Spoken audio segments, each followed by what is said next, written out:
पश्चिम बंगाल में अगले साल विधानसभा चुनाव होने हैं। ममता बनर्जी की पूरी सियासत उसी दिशा में है।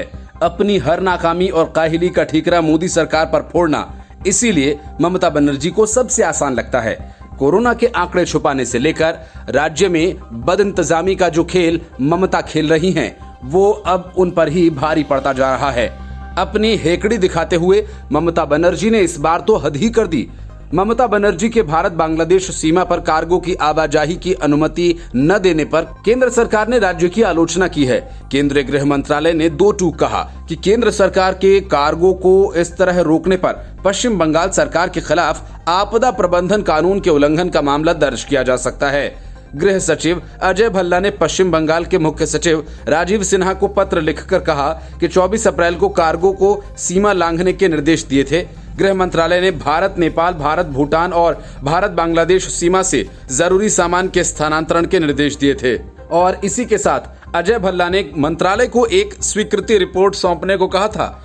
अजय भल्ला ने जानकारी दी कि इस संबंध में पश्चिम बंगाल सरकार की ओर से कोई स्वीकृति रिपोर्ट नहीं मिली है। केंद्रीय गृह सचिव ने बताया कि भारत और बांग्लादेश की सीमा पर सामान की आवाजाही पश्चिम बंगाल में असफल रही, जो अब तक पूरी नहीं हुई है, जिस कारण काफी संख्या में जरूरी सामान के ट्रक जो बांग्लादेश जाने थे वो अलग अलग सीमाओं पर फंसे हुए हैं।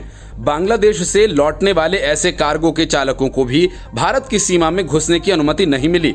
मंत्रालय ने बताया कि पश्चिम बंगाल सरकार के फैसलों की वजह से ये चालक पड़ोसी देशों की सीमाओं में फंसे हुए हैं।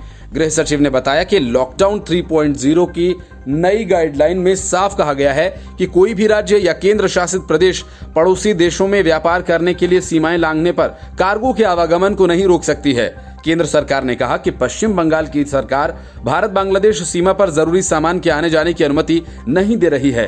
केंद्र सरकार ने आरोप लगाया कि ममता सरकार के ऐसे रवैये से अंतर्राष्ट्रीय मुश्किलें बढ़ सकती हैं। असल में ममता बनर्जी केंद्र सरकार के साथ आग पानी का खेल खेल रही हैं। इस वक्त जब कई सारे दूसरे मुख्यमंत्री अपनी छवि बनाने में लगे हुए हैं, वहीं ममता बनर्जी अब तक ऐसा करने में नाकाम रही हैं। Bureau report, news of India.